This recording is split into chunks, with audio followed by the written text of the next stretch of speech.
Pied Piper by Black Holsier. Read by Mika.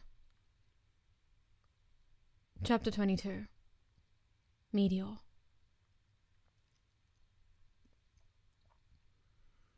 Midoriya paces the length of Dale's room, as the older teen sits patiently in his office chair. His back is to the boy, fingers folded in front of his face as he leans his elbows against his desk. His eyes are closed, breathing deep and slow. You went back. Yes, the Vigilante confirms, still pacing. He'd arrived at the teen's house shortly after escaping from the 7th District. Nail's bedside clock blinks 2:38 a.m. at them, in a blocky, neon font. He's still completely decked out in his vigilante gear, sans his mask and gloves, which he'd ditched the moment he'd arrived. There ended up being only 4 villains, and the hero showed up while I was fighting the 3rd guy. Why? Midoriya glances at him incredulously. Why'd the hero show up? Izuku asks, trying to clarify the question. No, Nail murmurs. Why'd you go back? There's a harsh resolve that glints in the vigilante's eyes at the question. I promised myself that if the police hadn't moved after a certain amount of time, then I'd go myself. You promised me that you'd let them do their job, Nail spits. I gave them as much time as I could, Midoriya replies. The boy pauses in his pacing to stare out the window. He bites at the nail of his thumb anxiously.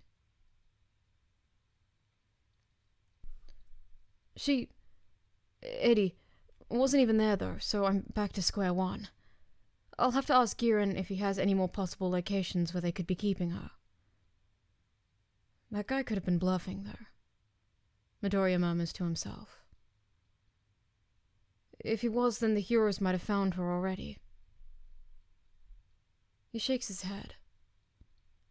No, I shouldn't get my hopes up until I get confirmation. Tsukauchi slams his hands onto the table, pushing himself up violently. The action startles the 15-year-old as he turns to look at his friend with wide eyes. Damn it, Midoriya! Nail shouts, eyes blazing with fury as he rounds on the boy. Tsukauchi makes to slap the vigilante. The black-haired boy waits for the sting of skin against skin, with a sharp clap of his hand against Midoriya's face. It never comes, though, Izuku catching his wrist before his blow has time to make contact. Midoriya stares at him in shock. Nail scowls, ripping his hand away. I trusted you, is all he says, turning away from the boy. You don't think, the 17-year-old spits. You don't listen, you don't understand. He bows his head low over his work table, a cool anger sizzling beneath his skin before Tsukauchi spins on him again. His fingers are tangled in the fabric over his own heart. There are angry tears in his glowing amber eyes.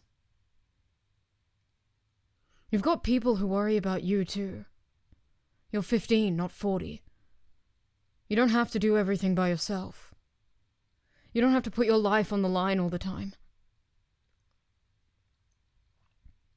Nail swipes furiously at the water gathering in his eyes.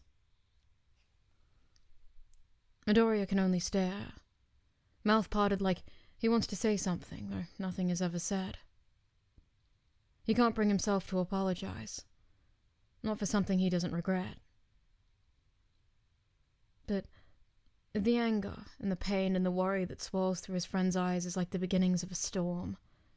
It's a fiery inferno that sweeps through the verdant forest growing inside Izuku's eyes. The vigilante feels the welling of tears like the coming of rain. His eyes swirl with grey thunderclouds. Polluted rain prickles at his eyes, rain polluted by the guilt he feels at seeing his friend crying because of him. He was crying because of him. Idiot, Nail mutters, pressing the palms of his hands into his eyes as he turns his back towards him.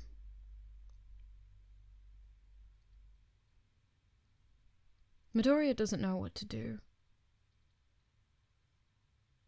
He wants to reach out a hand, wants to comfort his friend like Leo has always done for him.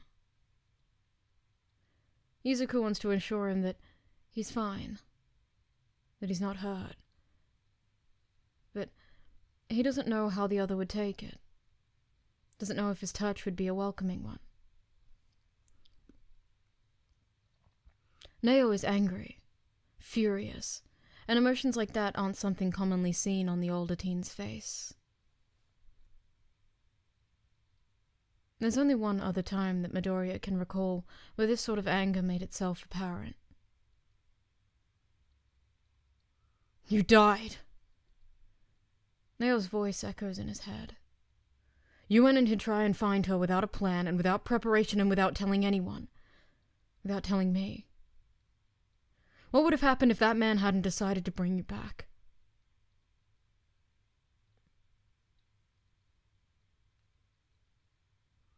The hand Midoriya has unconsciously extended towards his friend's back lowers. I'm sorry for worrying you, Izuku murmurs, bowing his head in shame. But you'd do it again, wouldn't you? He hesitates for only a moment. Yes, he answers quietly. If there's so much as a fraction of a chance for me to save someone, I won't allow myself to sit still. Neo lets out a defeated sigh, walking towards the bed to sit down. I know. There's a moment of silence as the teen shuffles across the room. If you think about it, we really haven't known each other for that long, Neo murmurs, perching himself on the edge of his bed. But already, I don't know what I'd do if you... He pauses, struggling to say the next words. I don't want you to die, Midoriya. Izuku moves towards the bed, quietly sitting down next to him, springs creaking beneath his added weight.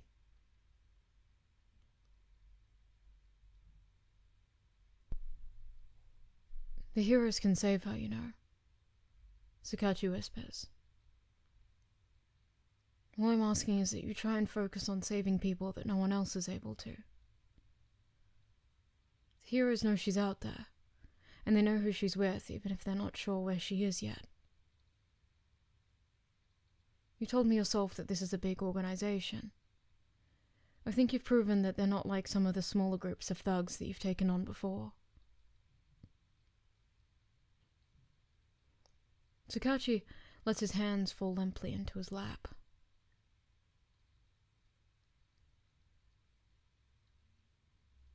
You're right, Izuku murmurs, studying his discolored knuckles. He reaches a hand up to his face, wondering if there's any blood on it. I know, Neo huffs with a laugh. The banter serves to lighten the mood for only a few moments, before it falls again. You're wearing blinders like some sort of racehorse, Midoriya, blindly rushing forward without checking your peripheral. You've given info to the police about groups weaker than these guys because you were worried you wouldn't be able to handle it. You knew your limits then, his friend murmurs quietly. Please remember them now, too. The older boy pushes himself up with a heavy sigh, heading towards his door. Midoriya watching his progress across the room. Let's get you cleaned up at least. Go ahead and change out of the rest of your hoodie and stuff. I need to check you for wounds, too. You could be in shock or something. I should have checked the moment you came in.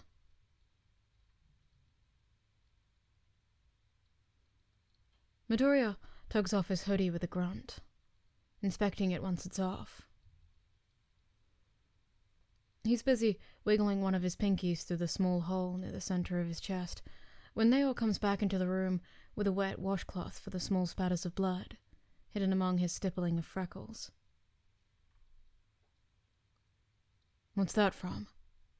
Nao asks, setting the first aid kit on his work desk.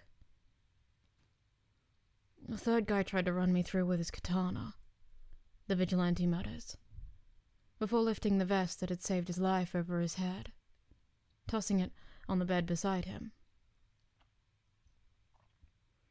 Midoriya cranes his head downwards to look at the bruise forming where it struck.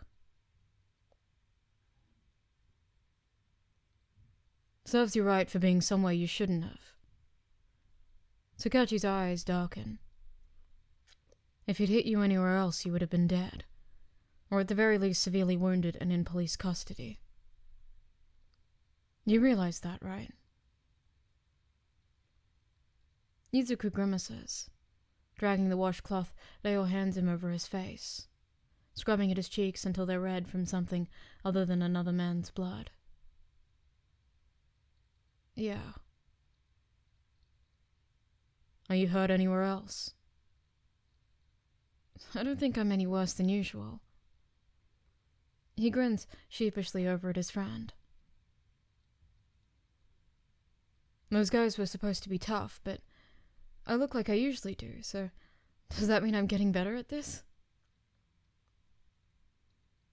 Nao ignores the comment, rolling his seat over towards the other, sliding up to inspect his injuries. There's not much I can do about that bruise, he says, tapping distractedly at the boy's chest before taking Izuku's hands in his, checking his knuckles. What about your legs? Any injuries on those? They're fine. Sakachi looks up, narrowed eyes locking with the 15-year-old. It's times like these that make me wish I had my uncle's quirk. Midoriya huffs a laugh. I'm fine. No, that's definitely a lie. I know you're not fine. Nao starts in on cleaning the younger boy's busted knuckles. Your hands wouldn't be like this if you were fine. Those are well-made gloves. Your knuckles can't be damaged so easily with those. And there wouldn't be blood splattered on your face if you were fine. You wouldn't have started pacing around my room the moment you got here if you were fine. You wouldn't have had that look on your face if you were fine. The vigilante stills, watching as Sakachi wipes at his wounds. What kind of face am I making?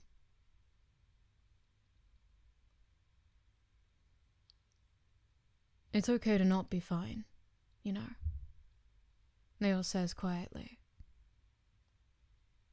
She wasn't there. You didn't get a second chance at saving her. It's not your fault that bad guys do bad things. And you're not the only one who takes on the responsibility to try and stop them. You're not the only one. You think you're the only vigilante? You think you're the only one trying to save people for something other than money? Tsukachi swabs a bit of hydrogen peroxide in and around the cuts, the wounds bubbling up. You think you're the only one who beats themselves up for not saving someone. The teen dabs antibiotics across the knuckles that have busted. You think that my uncle doesn't drive himself mad trying to get you off the streets? That All Might doesn't get angry at himself for failing to save someone? You're not perfect, Midoriya. And anyone who expects you to be has never put their lives on the line for someone else.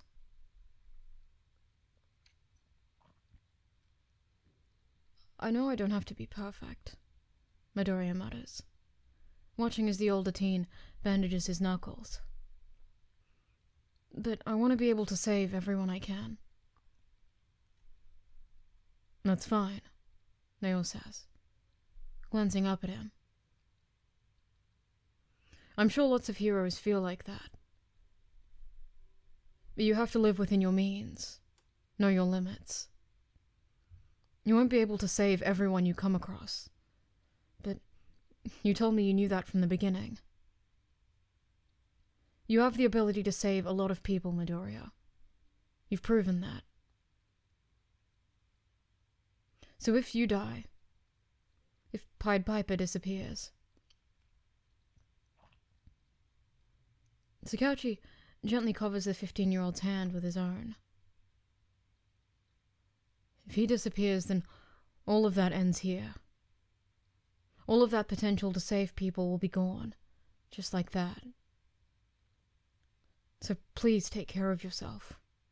If not for your sake or mine or for your mother's, then for the sake of all the people you'll save in the future.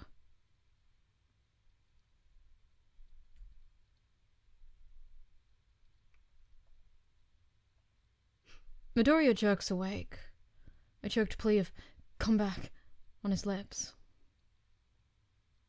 The boy blinks up at the ceiling, heart in his throat and choking on his fear, as he claws his way up into a seated position. He's wearing one of Veil's t-shirts, and he's still in the lower half of his vigilante gear, and the burning in his left eye tells him that he left his contact in. Izuku looks around the room, finding Tsukachi passed out in his desk chair, arms resting on his desk, curled beneath his head like a pillow. We fell asleep, he thinks, as the nightmare dispels. You're fine. You're fine. In his head, the oil slick maw creaks open, and from it spills the caustic thoughts that he doubts he'll ever be able to rid himself of. But she is still suffering. Neo! I'm not telling you again! If you're not up in the next minute, I'm dragging you out of bed myself! The voice of his friend's mother at the door drowns out the acidulous words of the monster in his head. They guide him back to reality, releasing him from his nightmares for the time being. Tsukachi shifts at his desk, groaning as he slowly drags himself into consciousness. 40 seconds! His friend groans again, louder this time, before he finally raises his head. There's dried drool crusted on the corner of his mouth, amber eyes bleary with sleep as he turns to find Midoriya, still sitting on his bed. They stare at each other for a moment. You've got 30 seconds before I'm coming in. I don't care if you've stayed up late again. Their eyes widen. Midoriya scrambles out of bed, darting out the window. "I'm awake, Mom!" Ryo shouts, rushing to shove the 15-year-old's scattered vigilante gear under his bed, beneath the covers as Izuku crawls out the window, collapsing onto the fire escape outside. We've got less than an hour to get to your grandfather's place, Misaki scolds, throwing the door open as Midoriya presses himself further into the freezing metal gate, keeping himself out of sight. I told you not to stay up late before I went to bed. When did you go to sleep last night? The cold metal bites into his palms, morning air nipping at his exposed skin. You know what? I don't even want to know. Please just get ready. And close your window. It's already winter. It helps me wake up in the morning. The 17-year-old quickly lies. Then go outside and close the window behind you. Don't let all the heat out. He hears footsteps making their way out of Dale's room, before he listens to the door shut and the lock clicking to place. Izuku pushes himself up, peeking over the window to find Sakachi leaning his back against the bedroom door. He looks absolutely exhausted. They both look absolutely exhausted.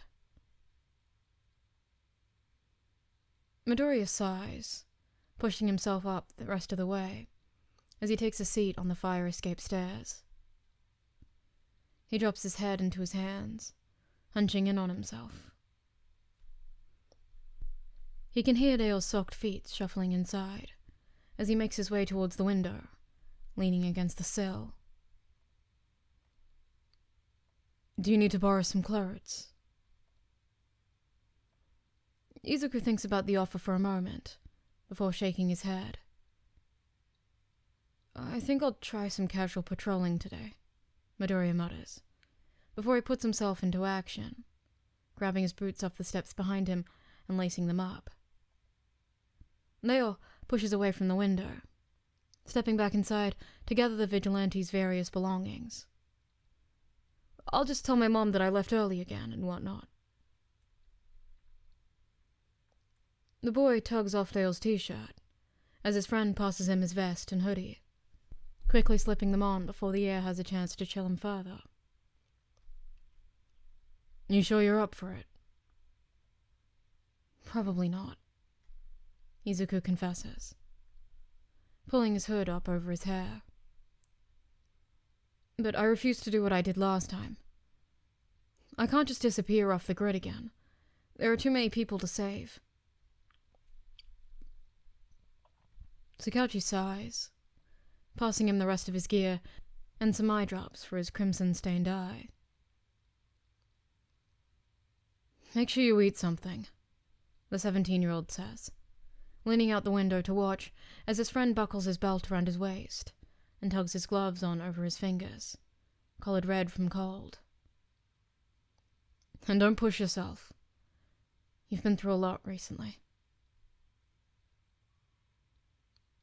The vigilante pulls his mask over his nose, blowing large, heated breaths into it to warm his cheeks again. I won't.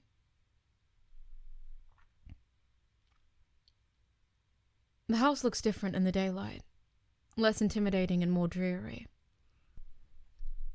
The front gate is crisscrossed with caution tape, and a few police cars still line the property's perimeter. He stares at it from across the street. The paint is pale and peeling in places. Gate rusted, and what little yard he can see from here is overgrown. It looks normal in the daylight. It doesn't look like a place he died trying to find. I shouldn't be here. And he shouldn't. He really shouldn't. He's not one of those people who return to the scene of the crime, but even after what Leo had told him just hours earlier, it was hard to let go. Hard to forget. It's hard to just give up on the girl that he spent so long trying to find. He doesn't want to hand the investigation over to someone else. It feels personal. It is personal.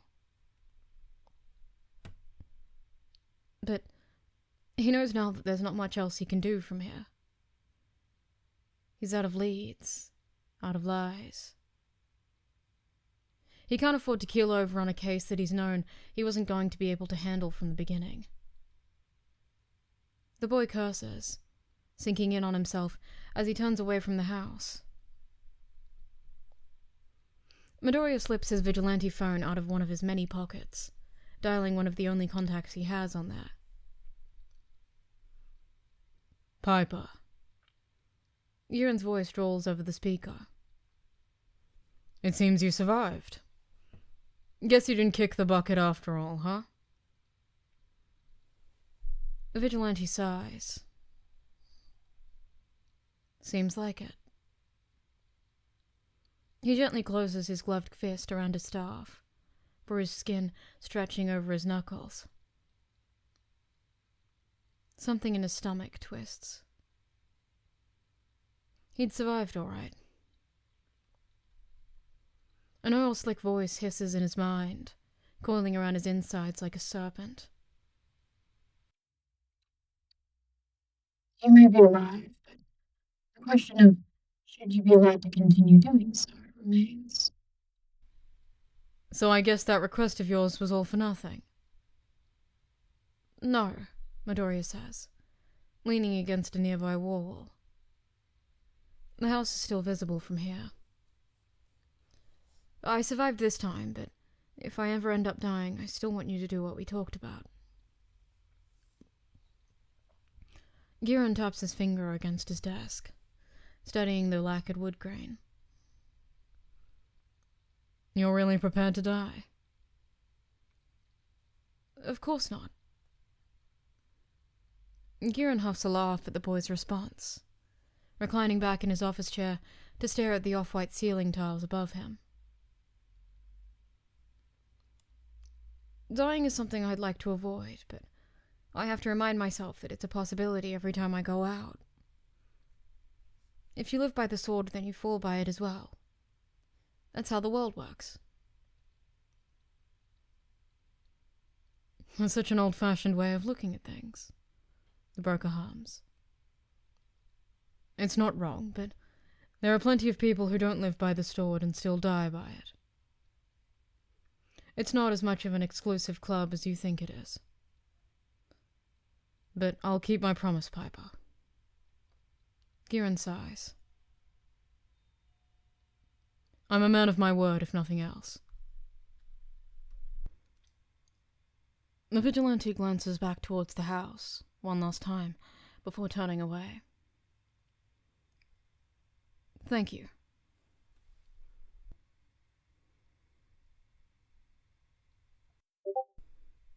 r/Pied Piper. Posted by u/goldenboys 3 days ago. Piper working with the police? 346 upvotes. So my cousin works with one of the police stations in Matsudafu, and he was evidently involved in this little raid collaboration thing that was going on, and he told me that Piper was there? He wouldn't tell me why or how he was there, which made me think it was something pretty secretive. Like, what if Piper was working with the police on this? Just Beanest. 864 points. 2 days ago. I think it's more likely that Piper happened to be there, or showed up on his own sometime during it.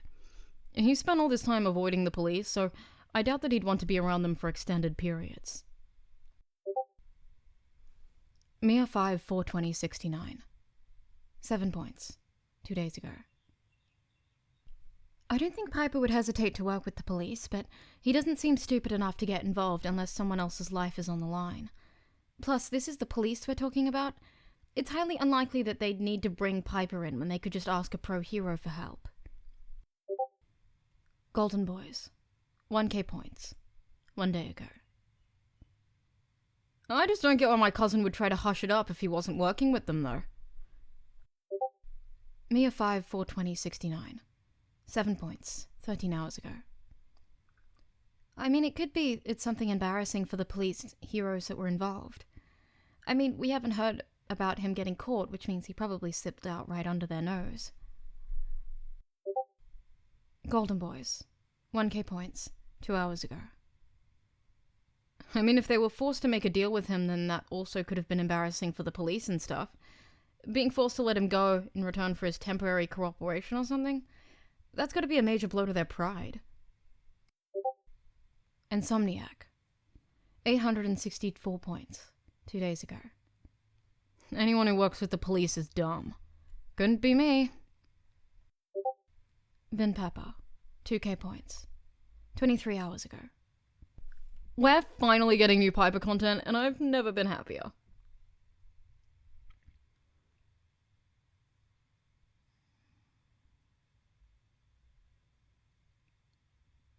You're certain, he said, he should have kept me dead?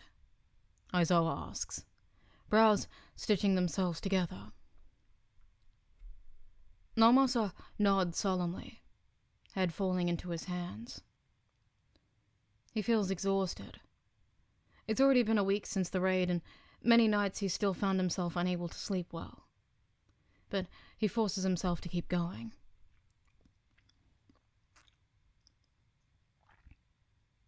Do you think it could be in relation to a quirk? Shota asks.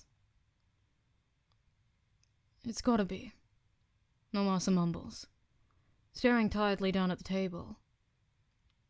He sends a glance towards his empty coffee cup, debating whether he should flag the waitress down for more. The only question is if it's Piper's quirk or someone else's. Someone presumably with the precepts. He gives in, waving the waitress over for a refill. He did tell me to be wary of someone he met while he was originally surveying the area. Told me not to let him touch me, but didn't say why. The hero's brow rises. You don't think that's why? I can only hope that wasn't the reason. The detective's head bows further, fingers trailing through the backs of his hair. I still can't believe I let him just walk away, Sakauchi murmurs. He could be safely in police custody if I didn't hesitate. You're not the only one at fault, Aizawa says, taking another sip of his own coffee. From what I heard, the support heroes on site didn't stop him either. Naomasa shakes his head. They didn't know any better, though. It's not like Piper is a huge name in the hero world yet, let alone his appearance. He's gotten some new gear since he last saw him. If he didn't know any better, he could easily pass as an underground hero. People don't really think much in the terms of vigilantes anymore. Aizawa nods. Most people think in black and white. You're either a law-abiding citizen or you're a villain. There's no in-between for people like Piper. And because he doesn't play the part of the villain, people just assume he's the hero. Shota brings his cup back to his lips, keeping it there for a moment as he murmurs around the lips of the mug. He uses it to his advantage. I need to find him, the detective sighs. How's the investigation going outside of everything that happened at the raid? Aizawa asks. Naomasa rubs tiredly at his temples. We've got a long list of possible suspects. I've been trying to work through it over the last few months, but that quirk enhancement drug that you hear about in the US all the time has started showing up here. Forensics says it's a lot weaker, but it's still a major problem. It's been keeping everyone busy. Aizawa's brows rise. I didn't think the police would be onto that just yet. I only just started hearing about it. We've been getting more and more reports about it, and it's been keeping me from being able to meet with all the Piper suspects myself. Naomasa checks the time, taking another sip of his coffee. Speaking of, I've got a bit of free time today, so I should try and talk to a few of them while I can. I've heard you've been tracking them all down manually. Why not just call them all to the station? Wouldn't that be easier? Aizawa asks, finishing off the remainder of his coffee. Probably, the detective sighs. But if we told the actual Piper to show up, do you think he'd actually do it? So then watch to see who doesn't show up. Naomasa shakes his head. He's tricky enough trying to catch him normally. I don't want to drive him underground. Understandable, I guess. The brat managed to escape from not one, but 2 UA faculty on 2 separate occasions. Sakauchi huffs a strained laugh. Don't forget about the number 2 hero either. He takes another large gulp of coffee before paying and saying his goodbyes.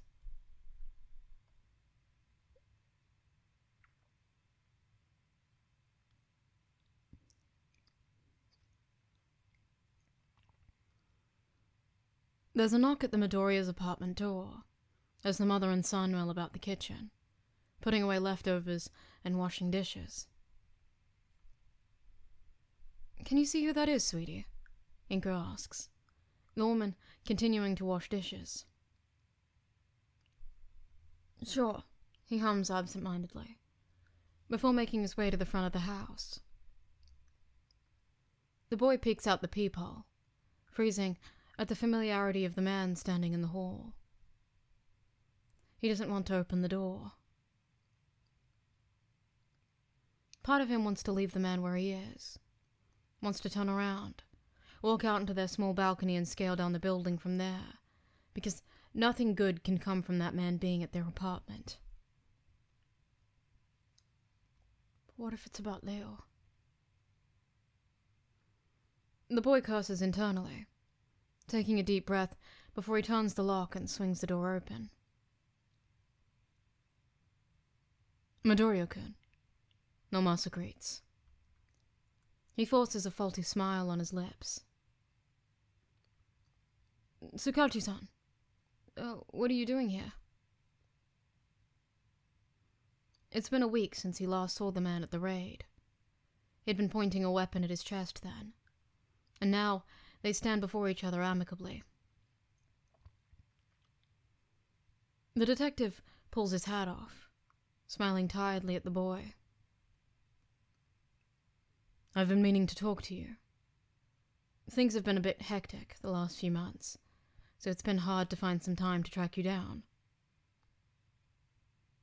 If I'm being honest, though, the detective thinks, I've been putting off this meeting with Midoriya-kun. He's a good kid. I don't want to suspect him. Midoriya huffs a quiet laugh. "I'm at your nephew's house often enough. I shouldn't be too hard to find." The detective smiles sheepishly. "I haven't been that desperate yet. I tracked down another boy from your dojo first. Besides, law requires a parent or guardian to be present for this next conversation." This is about Piper again. Midoriya's brain supplies him. "Izuku, who is it?" his mother calls from the kitchen. The boy reluctantly steps aside to let the detective in. "Come on in. We were just cleaning up after dinner. You're not hungry, are you? They all said you've been busy recently." Namasa lets out a light chuckle as the man slips off his shoes at the door. "No need to worry. I ate with a colleague not long ago." Izuku nods silently, leading the man down the hall, mind roaring with all the possibilities. But as his brain goes round and around, he continuously lands on the same answer. Piper. This is obviously about Piper. "Mom!" Midoriya calls. "Detective Sakauchi is here?" Anxiety bubbles up in his chest when he thinks of all the vigilante gear scattered in his room, and the spread of leads on Edi and Kogane still taped in the back of his closet. "A detective?" The two make their way into the kitchen, where his mother carefully wipes her damp hands on one of their dish rags. What the hell am I supposed to do? It's been months since our first conversation about Piper. I didn't think I was a suspect anymore. "Midoriya-san, it's nice to meet you. My name is Detective Sakauchi. I'm with the Mudstuffer Police, Quirk Crimes Division. I was hoping to ask your son a few questions." Inko leads them into the living room, where Naomasa carefully takes a seat on the offered chair, and the two Midoriyas take their place on the couch. Is he in trouble? It's fine. I can do this. I managed to make it through his quirk that first time, and I wasn't even trying. Not at all. This is just a precautionary measure. As far as I know, Midoriya-kun hasn't done anything bad. He's a good kid. He offers the woman a gentle smile to soothe her nerves.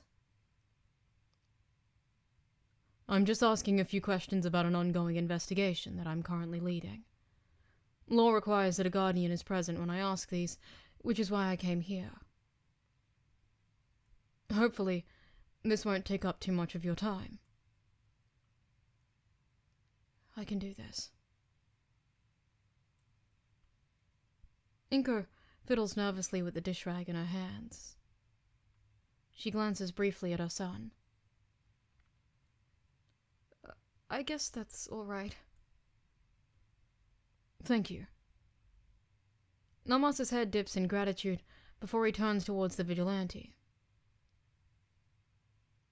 Are you ready, Midoriya-kun? There's a nervous fear rising in his throat. All you have to do is tell the truth, and dance around any questions. If he asks what I was doing the night of the raid, all I have to tell him is that I was at Neo's. I can do this. I can do this. The boy manages a nod.